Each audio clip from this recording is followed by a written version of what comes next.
சினிமாவில் எத்தனையோ நடிகர்கள் இருந்தாலும் அவர்களில் சில பேர் தான் பிரபலங்களாகவும் உச்ச நட்சத்திரங்களாகவும் மக்கள் மனதில் ஜொலித்து வருகிறார்கள்.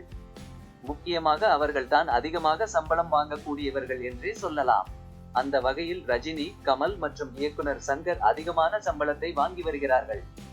அப்படிப்பட்ட இந்த 3 பிரபலங்களின் சினிமா வாழ்க்கை பிரகாசமாக ஜொலித்தாலும் தனிப்பட்ட வாழ்க்கையில் இவர்களுடைய பிள்ளைகளால் பெரும் அவஸ்தைப்பட்டு வருகிறார்கள்.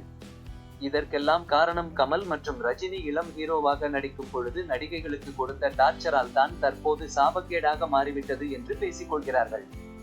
சௌந்தர்யா ரஜினிகாந்த் மற்றும் ஐஸ்வர்யா ரஜினிகாந்த் என 2 பெண்களை பெற்று நல்ல இடத்தில் வாக்கப்பட்டு கொடுத்தாலும் ஒட்டுற மண்ணுதான் ஒட்டும் என்பதற்கு ஏற்ப ஒவ்வொருவரும் ஏதோ ஒரு விதத்தில் ரஜினிக்கு கெட்ட பெயரை வாங்கி கொடுத்து விட்டார்கள்.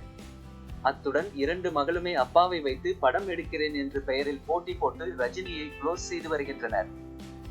அக்ஷரா ஹாசன் மற்றும் சுருதி ஹாசன் என 2 பிள்ளைகளை பெற்று நடிக்க வைத்து அழகு பார்க்க வேண்டும் என்று ஆசைப்பட்டார்.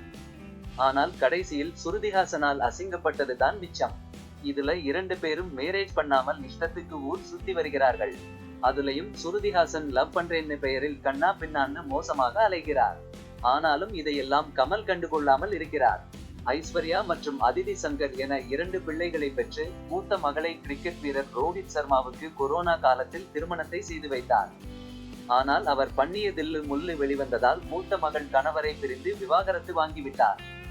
பிறகு ஷங்கரின் அசிஸ்டன்ட் இயக்குனராக இருப்பவரை திருமணம் செய்து கொள்ளும் அளவிற்கு நேற்று நிச்சயதார்த்தத்தை நடத்தி வைத்து விட்டார். இவர்கள் 3 பேரும் என்னதான் காசு பணம்னு சம்பாதிச்சு குவித்து போட்டாலும் சந்தோஷத்திற்கு தட்டுப்பாடாகத்தான் அலைகிறார்கள்.